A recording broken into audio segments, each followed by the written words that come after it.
Welcome to Invest in Yourself, the Digital Entrepreneur Podcast. Join the Podcast Mogul Phil Better as he interviews successful entrepreneurs that make their living in the digital world. Now, let's join your host, Phil Better, and his special guest today on Invest in Yourself, the Digital Entrepreneur Podcast.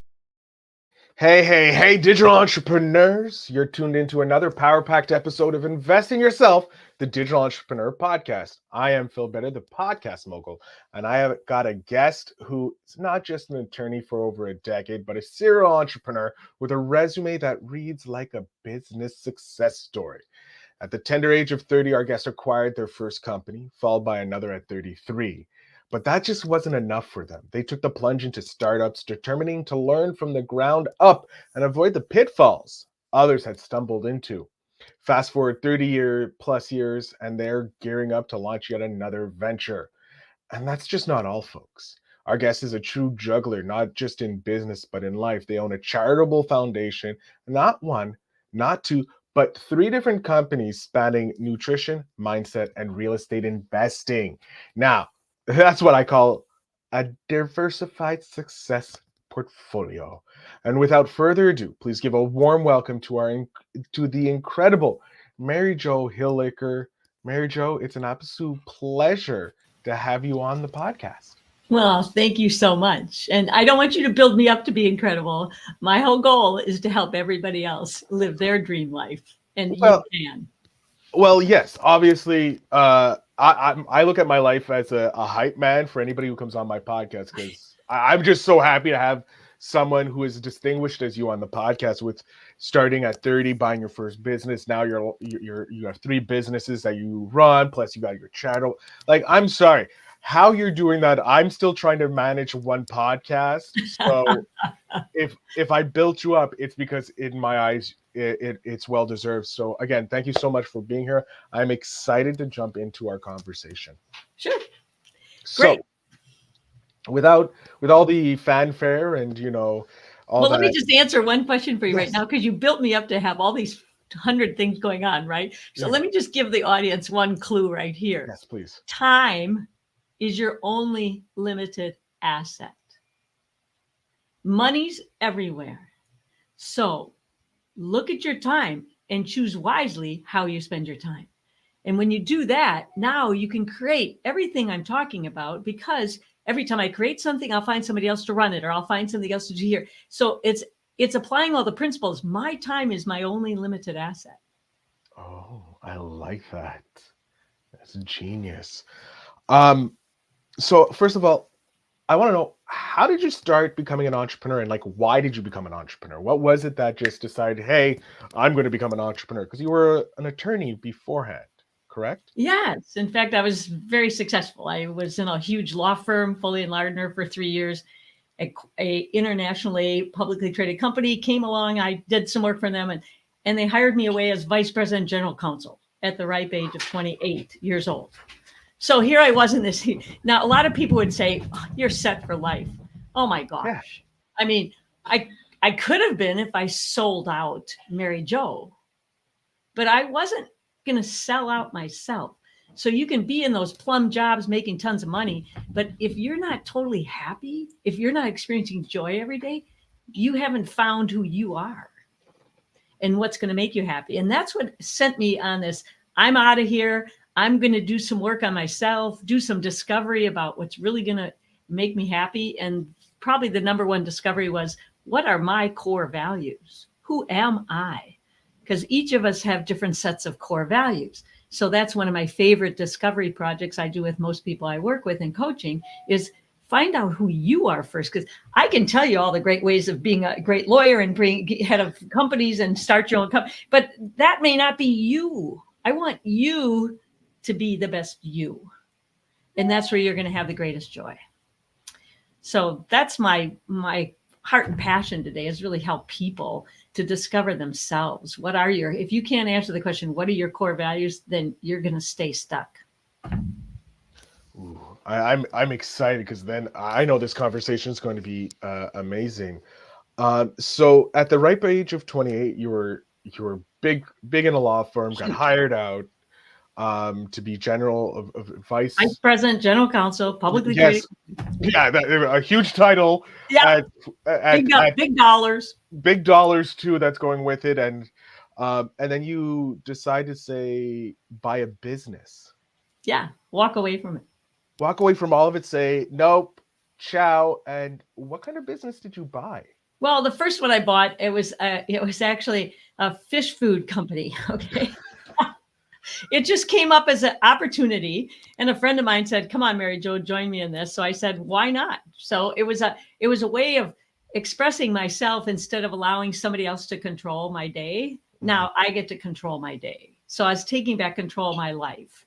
And so it really didn't matter what the business did. It was never going to be my forever future. It was just jumping into entrepreneurship, having your own business. And so I looked at it from that perspective. It's just another stepping stone in my life.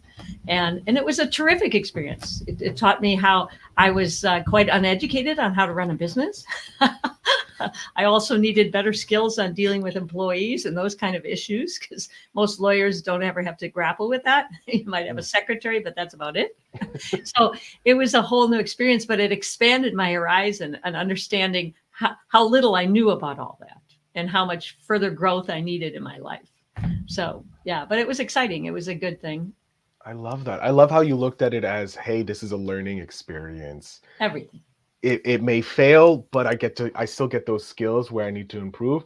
Or it becomes a massive success and hey, another feather in my cap, and I can move on and see what else can happen. Something else. Exactly. And that's so true. All of our bad experiences, that's a problem with most people. They have a negative experience, like shuttering a business, and they don't wake up for 15 years because they're still beating up on themselves. Here's what I teach.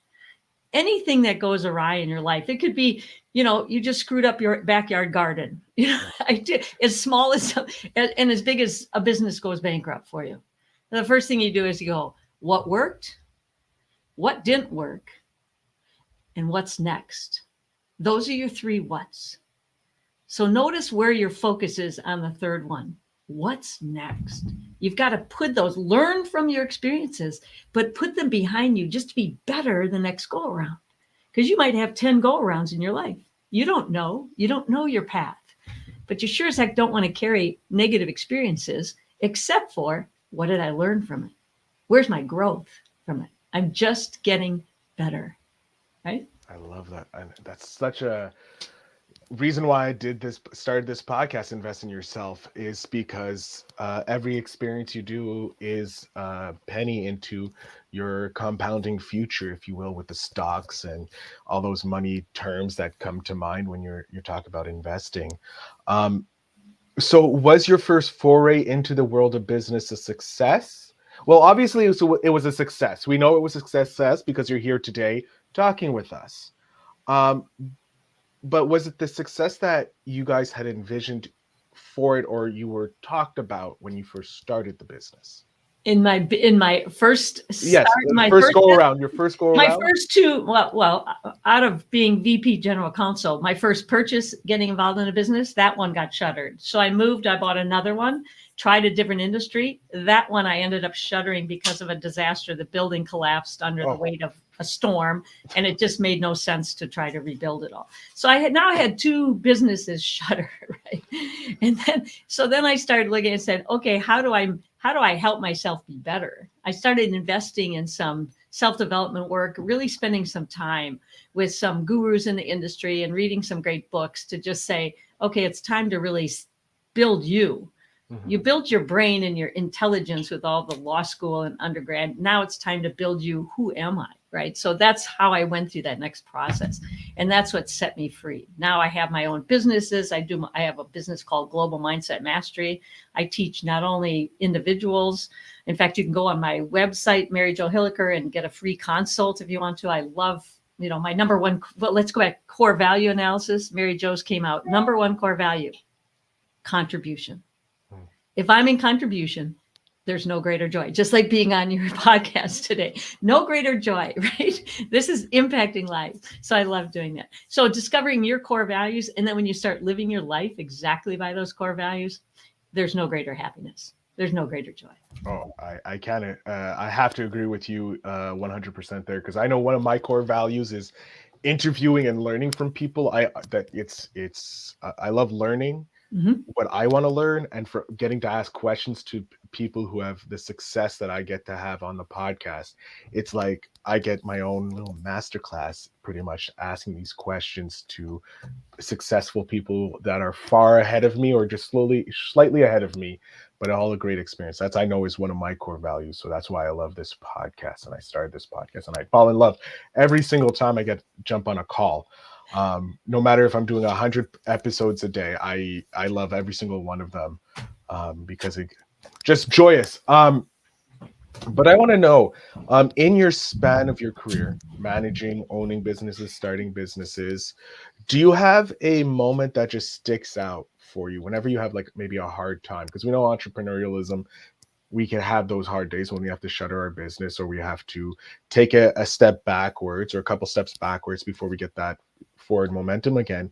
Do you have a memory or a moment that just sticks out to help you realign yourself, or just continue pushing forward?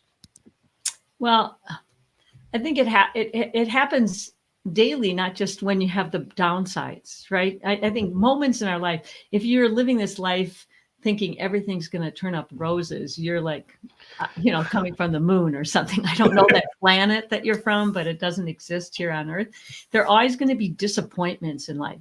And that's where you start off with just acknowledging no matter what you do, you're always going to come up against roadblocks and disappointments. So preparing yourself to know that's part of the process allows you to get through those, because it's just part of the process. And as I say, iron sharpens iron. So every one of those moments is, again, what did I learn from this? How am I becoming a better person because this happened?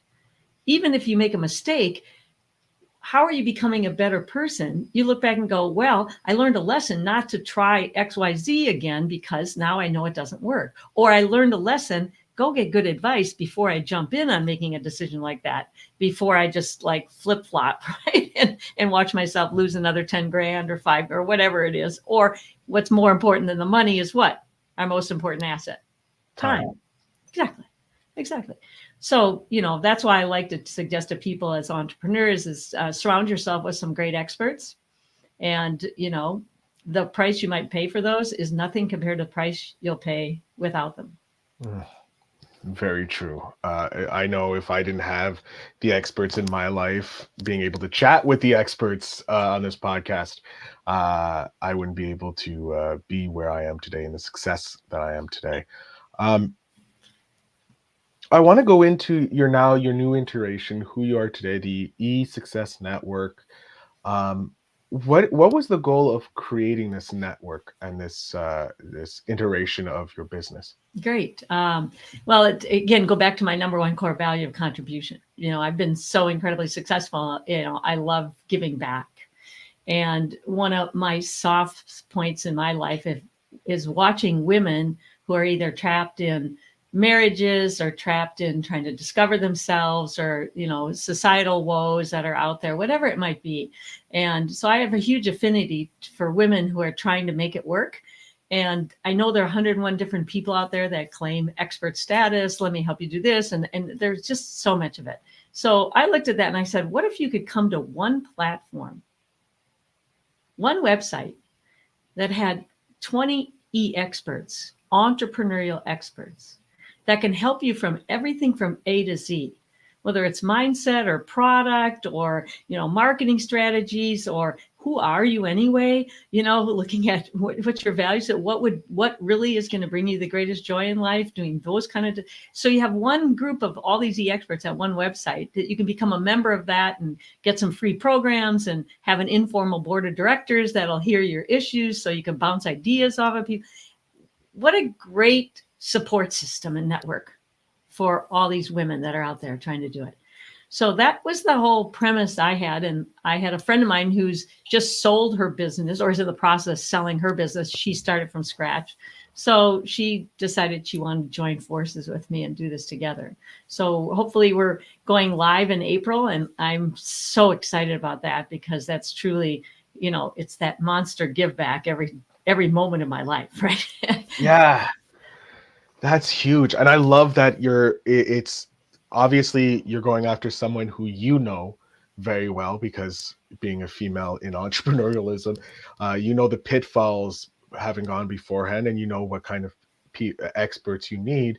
And now you're bringing them into one location so that women from across the world can find the experts that they need. I love that. That is a massive, that's like a, if you will, a nuclear bomb of giving back. Of it's just going to affect so many people with this because of the multiplication effect. These X number of experts helping X number of people who end up helping X number of people and going forward and changing world.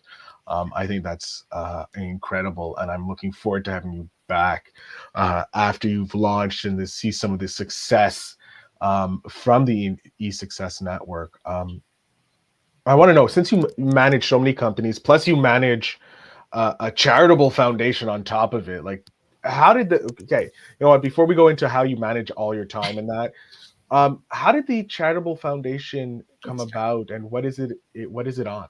Oh, this is great. This is another great story. Okay. So anyway, at one point in my life, it was way back, probably 20 years ago or something. A friend of mine said, Merri-jo, I'm starting this company. You know, we're coming up to, we need $20,000 if you're interested in putting 20,000 in. And so I looked at it and I said, well, yeah, this sounds like it could work. You know, it was in a little company in Cibolo, Texas. So I gave $20,000 into that company. Well, 3 years later, they landed a contract with a distribution network called Walmart. Oh, I think I've heard of them. I think I may have heard of them. They're kind of here in Canada. They're just starting. I hear they're a small company. Small little upstart company. Yeah. And so what happened is this company, publicly traded out of Ohio, swept in and bought this company up out of small little town of Texas. And my 20,000 became $1.1 million. That's a good investment. Is that a good return? Yeah, I have to say, I wouldn't be sad with that return of investment. Anyway, well, I said to myself, first of all, I'm being a tax lawyer, of course, too. I don't want to give the IRS all this. So I immediately, before the payout came, I immediately set up a charitable foundation and put the stock in the charitable foundation. After donating a couple $100,000 to my church, I donated the rest of the stock to the charitable foundation. So the IRS got effectively zero out of all of that. And that's how I started my charitable foundation. And I called it Changing Environments because it's really another give back. It's about capturing people at any stage of your life where you're going through major hardships to try to say there's something greater out there for you and helping them work through those tough times. I love that. I love how an investment and because everybody loves the IRS, ended up helping more people, which I love. I love how you took a $20,000 investment. 3 years later, it's now 3 years after investing, it's now helping hundreds of thousands of people going forward with that small little investment. I think that's a kind of like what I sometimes say is you have to be a bit selfish before you can start giving back, because you have to take care of yourself first before you can start giving back. And before you could start giving back to a larger community, you had to give back to the small community and a small person, and it just ripple effects. I love it. Oh my God. Yeah. Also, it's a great story. So it's an amazing story. The other great thing about this story, let me highlight this for people, because I teach about people's relationship with money.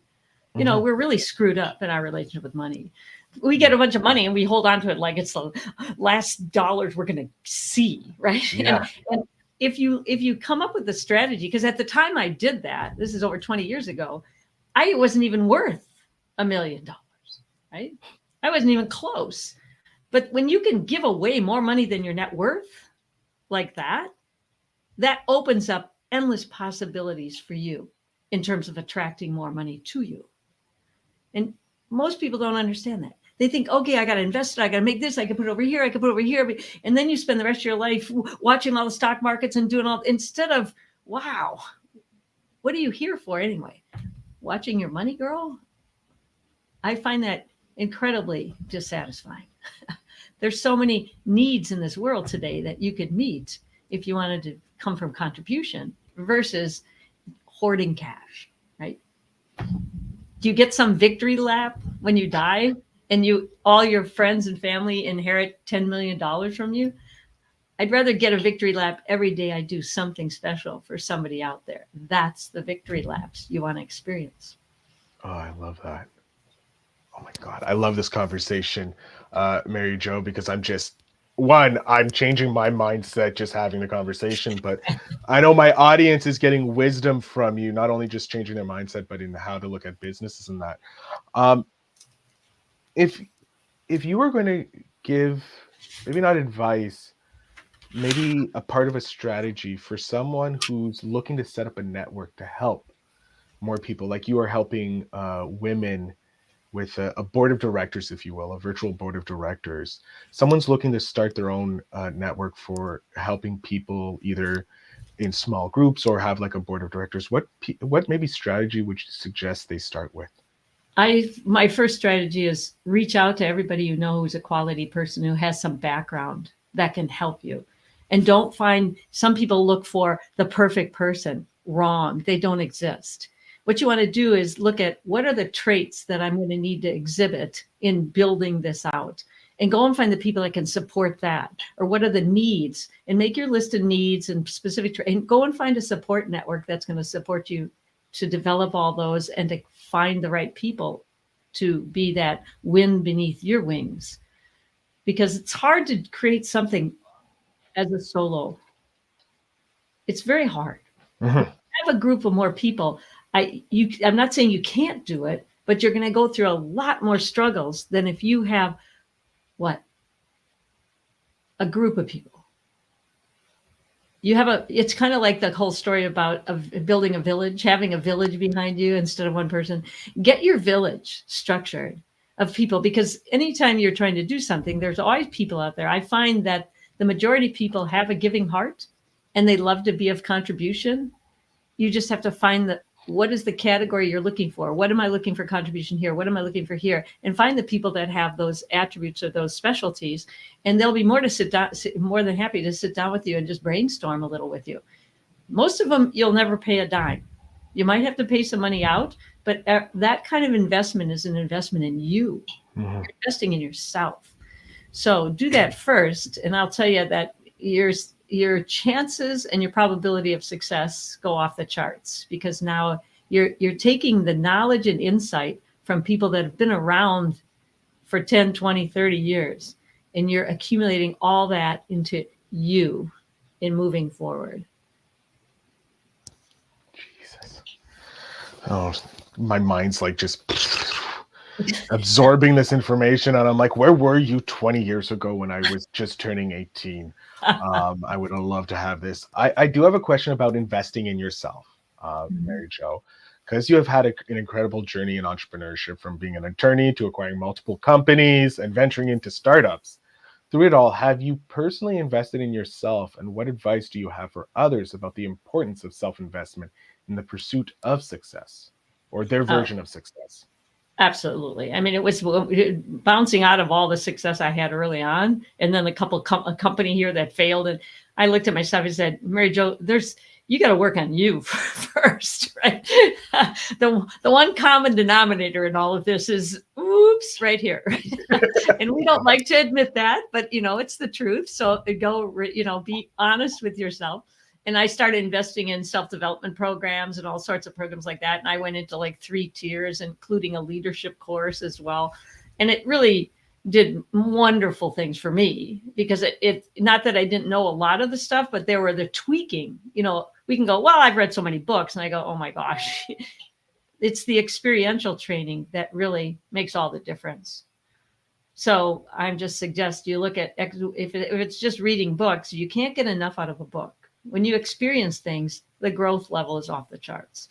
So do some of that work and really invest in yourself, and then look at yourself. You'll start understanding, who am I? What are my core values? What's most important to me? What's going to bring my greatest joy? And just being able to, my idea is I want to live this life with as much joy as possible every day of my life. And who's got control over that?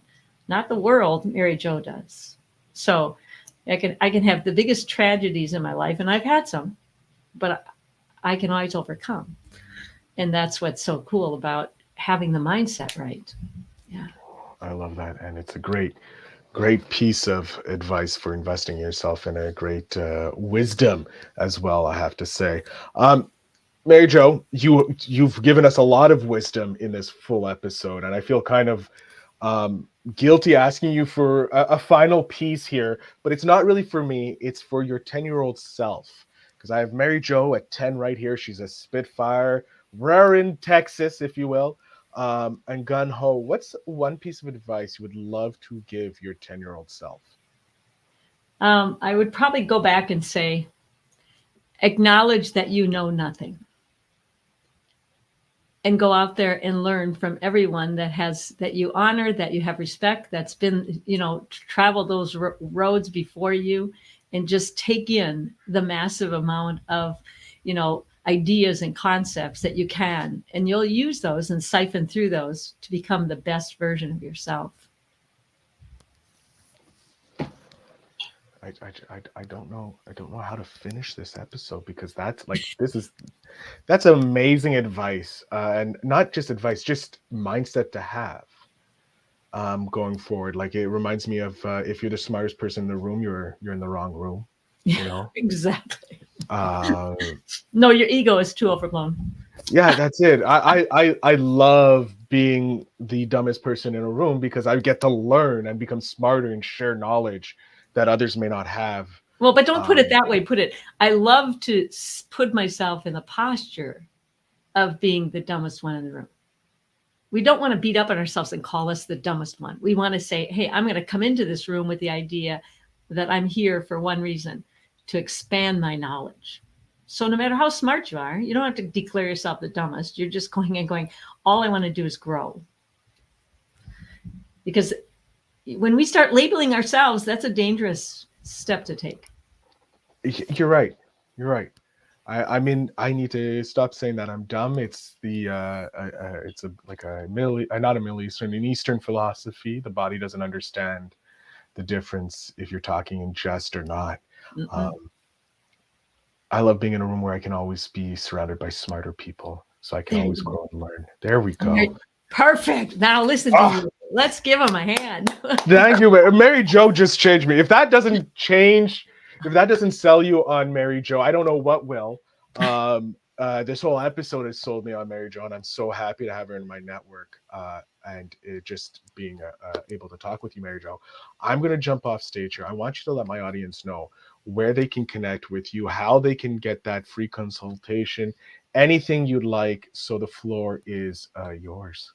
Great. Thanks. Well, what a blessing to be here to touch your hearts and your minds, and hopefully take you a little bit outside the box. But you can get more Merri-jo. Just go Merri-jo Hillaker without the hyphen, merrijohillaker.com, and that's my website. And you can sign up there for a free 30-minute consults. And yes, I am really interested in interfering in your life as well. Only from a good perspective. But great joy and many blessings to all of you. Hopefully you gain some things from this podcast. Merri-jo, I can't thank you enough to coming on and blowing my own mind in the last few seconds of this episode. I can't thank you enough for being a guest. Absolutely. Thank you. I appreciate it. Awesome. To my audience, as you know, I thank you very much for tuning in and listening every episode. If you want to connect with Merri-jo and get that free 30-minute consult, look no further than the show notes down below. And remember, I thank you, and always invest in yourself.